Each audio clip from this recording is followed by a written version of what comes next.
Hey guys, welcome back. Thanks for joining me again. Tonight is going to be a little bit kind of like my previous one that I just did, except I had a white background paint for that one, and this time I'm going to do a black base paint. So, just to show you the difference, I mean, this is going to be exactly the same colors, exactly the same order of the paints got layered, and everything's going to be the same. The only thing different is it's a black base versus a white base. So yeah, I mean, a lot of people, they don't take that into consideration of what will the base color do to the colors in your artwork. And you know, I was one of those people. I didn't care, just because the only colors I cared about were the colors that I was putting on top of the base. I was just using the base color to stretch it out better.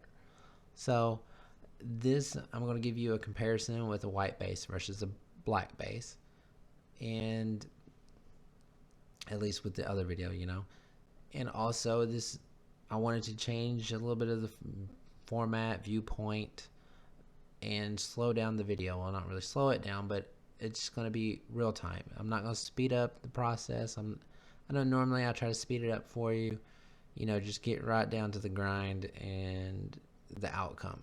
So this one, it will be a bit of a long video. Sorry. So I'm going to go over some of the processes, some of the products, and some of the things I've picked up after doing this for a year. And like with this, like on this one, I saw that you could see part of me blowing out the cell activator, because you want to blow it over your paint the best way that you can. And then from there, you have to wait. Like it's a waiting game, like you're fishing almost, waiting for a bite, but instead of a bite, you're waiting for your cell activator to sink into your paint. And like, yeah, you just have to wait. And I'll get you down for a close-up after I've waited for a little bit. And as you can tell, the cell activator is sunk in. It looks great. It's probably as far as it's going to go. And now we're going to go back and we're going to stretch it out. And if you're one of those people that are, that's been doing this technique, and you get frustrated with, your cells get wonky or lopsided or distorted or whatever you want to call it. And I've been down that road, because at first that's how it was. I'd go to bed feeling defeated or even mad, and you don't need to go to bed mad. So life changed after I got a spinner. And if you're doing this technique and you're not spinning your stuff out, shame on you. You need a spinner, because the people that have been around when I started this technique to now, my stuff looks a heck of a lot better than whenever I first started this technique. And not just like I got sales, but they got distorted. So if you are having that problem and you don't have a spinner, I would highly recommend one. And to do yourself a favor, I know in some of my previous videos you've seen the plastic spinner, the short one. I've used that one. That was from Walmart. I've used one from Michael's. Don't waste your time. Get you one of the ones that's metal, aluminum, whatever it is. I don't know what it is. But like this one that I'm using now is, I got it off Amazon. I'll link it in the description. Yeah, totally better. I don't even waste your time with the other ones. But this thing, let me tell you. So I'm used to, I'll just call it junk. I'm trying to spin these out on junk, and then I get this thing. Oh, I've never had to worry about getting paint on me. It wouldn't go that fast. So I set this thing up and I started spinning stuff out, and let me tell you, anything that was near me got paint on it. I had paint on my legs, on my arms, on my feet, on my computer that's close by, on the floor. I mean, the paint went everywhere. So let me tell you, this thing can spin to the best of what you need. And so I would highly recommend it. Now, so that is if you, or if you don't have a spinner. With this technique, it does make a difference. because it does stretch out your cells evenly, and it shouldn't distort them unless you just try to overspin it. Moving on, past that, we'll go into, let's see, we'll go to the Flowtrol. Okay, so at first I was using the US version. And if you are from the US and you have been using or attempting to use the US Flowtrol recipe, you're probably frustrated. I was one of those people too.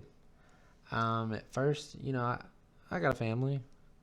I normally don't paint until they go to bed.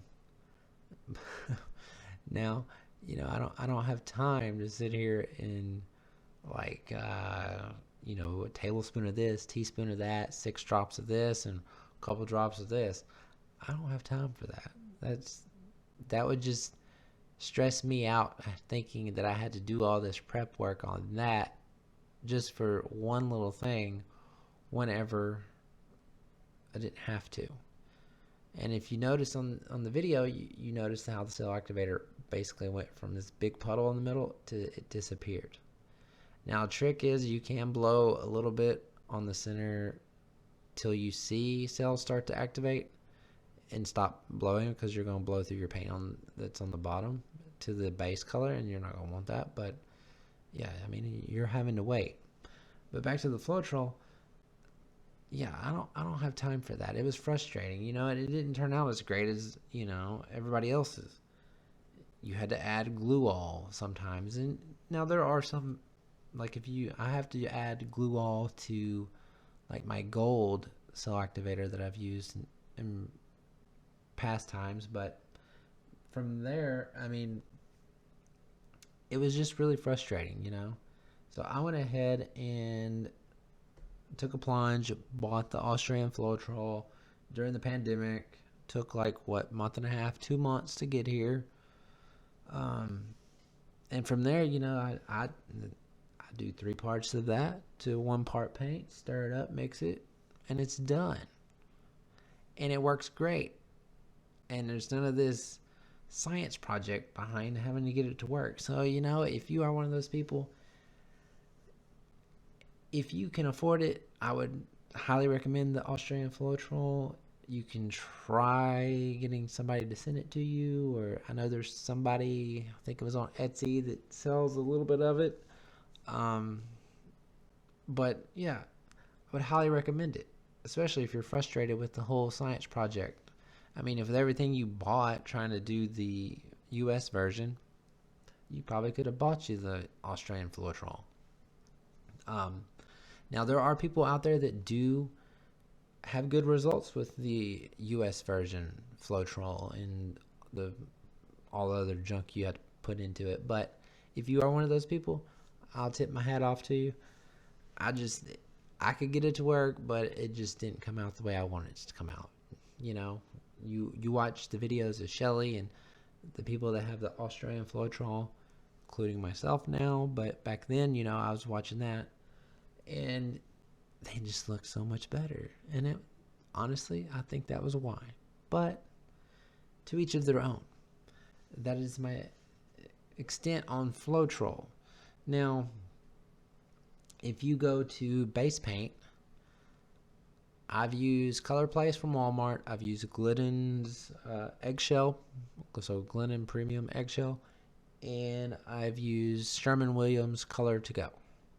So the way I will rank those is it will be Sherwin-Williams, Glidden, and then I'm not going to use Walmart's Color Place anymore. Color Place, for me, it had a lot of bubbles in it, and so I'd get those measles and all that other junk, and it just, you know, it just didn't look great. From there, I would use Glidden's Premium Eggshell. Now, some people use this, I forget what it's called, but they use a different version. It's a semi-gloss, I believe. I don't really remember, but I haven't used that one yet. But Glidden's Eggshell, at least the can that I got, doesn't have very many air bubbles, and it stretches out great. And that's normally my white base that I use. And then the one I'm currently using for my black is the Sherwin-Williams tricorn black. And I haven't tried any other colors with them, but so far with this one, I haven't really seen any bubbles. So I'm going to rank that one number 1 for me. Now I know there are some other paints you can use as base colors. I haven't used them, so I don't have any viewpoint on that. And you know, so like with this here, back to the painting, I screwed up. I got so excited that I was knocking this out, and I blew on my cell activator onto one side. I didn't leave any for the other side, so I added a little bit more cell activator to try to compensate for that mess up. But yeah, we both know that's not going to work now. So I could spin this out, probably get a cool design, or even stretch it just off to one side. But yeah, I'm just not going to do that. I'm just going to keep on rolling. Hopefully I have enough of my turquoise paint, because I'm not mixing up anymore. Again, if you are one of those people that do use the US version, again, hats off to you. I'm glad it works for you. So the last thing is, let's go with the pouring medium. I use Sherwin-Williams Ultra Deep Base. Sadly, it's been discontinued. You might be able to still find some somewhere at Lowe's. I know the quarts are a little bit easier than the gallons to find, but if you can't find it, I'm sorry. There are some replacements. I just don't know the names of them off the top of my head, because when I noticed that they were being discontinued on the Sherwin-Williams, I bought like 2 gallons. So I'm still good to go. But there are other ones that you can use. Just be when you are buying it, if you're actually trying to look for the Sherwin-Williams one, don't buy the deep base. The deep base it'll make your colors go pastel, and you don't want that. So it has to be ultra deep base. And as far as the varnish that goes in with it to make the pouring medium, I use Joe Sonya's gloss varnish only. In the earlier, at the beginning of this, when I started this technique, I used the Minwax polyurethane water-based, and you know, I got it to work, but I wasn't happy with the outcome of it. So I got Joe Sonya's gloss varnish, and I can tell a difference whenever I use Joe Sonya's gloss varnish versus the Minwax. So I don't use the Minwax. I always got better cells, and it just, to me, it looked better whenever I use Joe Sonya. There are people out there that do use the Minwax, and they get great results. Some people, they use like 50-50 of Joe Sonya and Minwax, and they get great results. Now, if you're one of those people, again, hats off to you. I don't know. Just for me, and the way I mix my stuff up, it comes out better with just Joe Sonya. So that is my viewpoint on that. I know some people, whenever they mix up their paints, so mine was 2 parts ultra deep base and 1 part of the varnish. Some people like to change it up, and they do 4 parts of the ultra deep base to 1 part varnish for pigments and whatnot. I don't do that. I still keep it 2 to 1. And then, when it comes to tube paints, if your tube paint gets too thick, you can actually thin it with either adding more varnish, or you can actually add a US Flowtrol. I've recently been using just adding US Flowtrol to it to thin it down a little bit if it's too thick, and it's been fine. Now I do know if you add too much varnish to your paints, it will flock, which basically the pigments are going to break down and it's going to look, I don't know what you want to call it, but the pigments break down and it doesn't look great. So there is a thing of too much varnish. Or sometimes that also happens if it's with a cheaper acrylic paint. I do know that. So it's one of those two. So just know that. Again, honestly, if you have any questions, please ask, reach out. I will try to answer them. At least I always try to answer any questions that I see. Doesn't matter if it's on Instagram or Facebook or here on YouTube. It doesn't matter where. I will try to at least help you if I can. If you are having problems still, it's usually going to be your products. Like with the cell activator, I've tried Artist Loft titanium white. I've tried Creative Inspirations titanium white. They don't work. Even with the Australian Flowtrol, it doesn't work. So I use Amsterdam's titanium white. I know what golden titanium white works too. I know that's a little bit more expensive. But Amsterdam paints seem to work a lot better. Now you can, like with my gold cell activator, I've used Liquitex. My black is an Amsterdam color. Some of the Josania's colors, they tend to work just as well. So I mean, it really does depend on the brand, if you're using it for your cell activator, if it's going to work or not. One of my other videos, I did bloom technique with just acrylic paint, and my colors were mixed with just water and Creative Inspirations and gloss, medium, and varnish, and that was it. I mean, I use the same cell activator with the Australian Flowtrol as I do with these, but it still worked. I mean, I do know that the Australian Flowtrol does have the cell up properties, so I mean, yeah, there's probably that had something to do with it. But I mean, I didn't need the ultra deep base. I didn't need this. I didn't need that. I just needed the Australian Flowtrol for the cell activator and acrylic paint and the gloss, medium, and varnish from Jerry's Artarama. So, I mean, there's other ways you can get around it, but I mean, even though they dried just as great, they look fine. I'm not very good with pigments. Just haven't tried it, but here's a close-up of the tiles. The video doesn't give it justice. I'll get a picture for the pigment that's two-toned.